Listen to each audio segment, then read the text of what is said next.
Friends, welcome to our channel. இன்னைக்கு நம்ம என்ன பார்க்க போறோம் அப்படின்னா, எங்க கிச்சன் கவுண்டர் டாப் வந்து கடப்பாக்கல் தான் எம்டியா இருக்கிறனால சரி அதை இன்னும் டெக்கரேட் பண்ணலாம் அப்படின்னு ஒரு ஸ்டிக்கர் வாங்கியிருக்கேன் மீஷோல. அந்த ஸ்டிக்கரோட குவாலிட்டி, லென்த் இதெல்லாம் எப்படி இருக்குன்னு நம்ம பிரிச்சு பார்க்கலாம். வாங்க வீடியோக்குள்ள போலாம். நான் வந்து இது ஆஃபர்ல தான் எடுத்தேன். பை 2 get 1 பை 1 get 2 தெரியல. ரொம்ப நல்லா இருக்கு. நான் ஆர்டர் பண்ண அதே மெட்டீரியல் தான் வந்திருக்கு. சேம் இந்த ஸ்டிக்கர் தான் நான் ஆர்டர் பண்ணேன். இதுதான் வந்திருக்கு. இப்போ நம்ம இதை பிரித்து இதோட லென்த் எவ்வளோ இருக்குன்னு பார்க்கலாம். பேக்கிங் ரொம்ப நீட்டாக இருக்குது. நான் கூட நல்லா இருக்குமோ என்னமோன்னு நினச்சேன். நான் இதுதான் இந்த ஸ்டிக்கர் தான் ஆர்டர் பண்ணேன். இது வந்து நான் எதிர்பார்த்த அளவுக்கு ரொம்ப சூப்பராகவே இருக்குது. நான் கூட மொக்கையாக இருக்கும்னு நினச்சேன். அட் த சேம் டைம் வந்து இதோட லென்த் வந்து 200 சென்டிமீட்டர் ஃபுல்லாக இருக்குது. என்னோட உயரத்தை விட இது கொஞ்சம் அதிகமாகவே இருக்குது. எங்கள் கிச்சன் கவுண்டர் டாப்புக்கு இது கரெக்டாக இருக்கும். வாங்க ஒட்டினதுக்கப்புறம் பார்க்கலாம். இது ஆஃபரில் தான் நான் வாங்கினேன் மீஷோவில். 280 rupeesக்கு தான் வாங்கினேன். உங்களுக்கு நான் லிங்க் டிஸ்கிரிப்ஷனில் தர்றேன், நீங்களும் யூஸ் பண்ணிக்கோங்க. இது ஒட்டினதுக்கப்புறம் எப்படி இருக்குன்னு நீங்களே பாருங்கள்.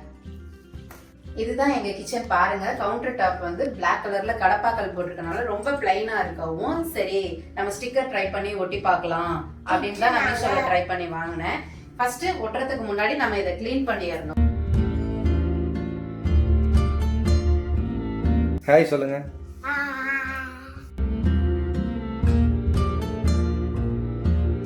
இந்த ஸ்டாண்ட் இப்போ ரீசெண்டாக தான் நான் மீஷோவில் வாங்கினேன். இது எனக்கு ரொம்ப யூஸ்ஃபுல்லாக இருக்குது. சின்ன சின்ன குண்டா தட்டெல்லாம் வச்சுக்கிறதுக்கு எனக்கு ரொம்ப யூஸ்ஃபுல்லாக இருக்குது. குட்டி கிச்சனாக இருக்கிறவங்க, செல்ஃப் கம்மியாக இருக்கிறவங்க இந்த மாதிரி ப்ராடக்ட் வாங்கி வச்சுக்கிட்டா நமக்கும் கொஞ்சம் நீட்டாக இருக்கும். உங்களுக்கு வேணும்னா சொல்லுங்கள், நான் மீஷோவில் இதோட லிங்க்கும் தர்றேன். 1000 தான் எனக்கு வந்துச்சு. ஆஃபரில் தான் இதையும் நான் வாங்கினேன்.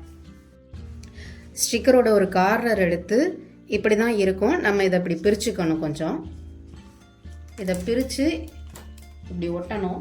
பபிள்ஸ் வராத அளவுக்கு நம்ம தேய்ச்சி ஒட்டணும். இந்த மாதிரி பிரித்து ஒட்டணும். கண்டிப்பாக இது ஒரு ஆளால் ஒட்ட முடியுமான்னு தெரியலை. என் ஹஸ்பண்ட் தான் ஒட்டிக்கிட்டு இருக்காங்க.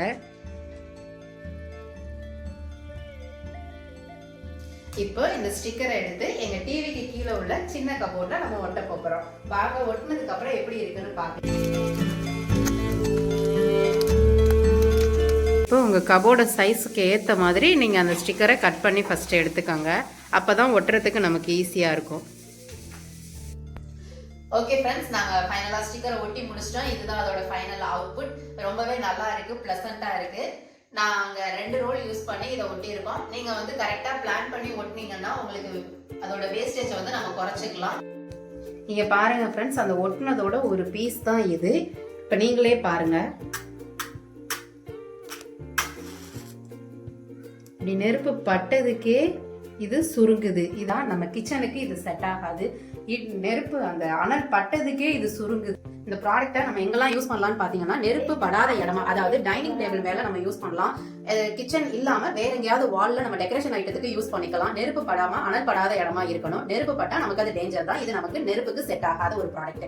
நான் முன்னாடியே சொன்ன மாதிரி இது வந்து கிச்சனுக்கும் நெருப்பு படுற இடத்துக்கும் செட் ஆகாது. மற்றபடி செல்ஃபுக்கு, கபோர்டுக்கெல்லாம் ஒட்டினா ரொம்பவே நல்லா இருக்கும். இதை பற்றின கருத்துக்களை வந்து நீங்கள் கீழே கமெண்ட்ஸில் பதிவிடுங்க. டாடா, பை பை. அடுத்த வீடியோவில் பார்க்கலாம்.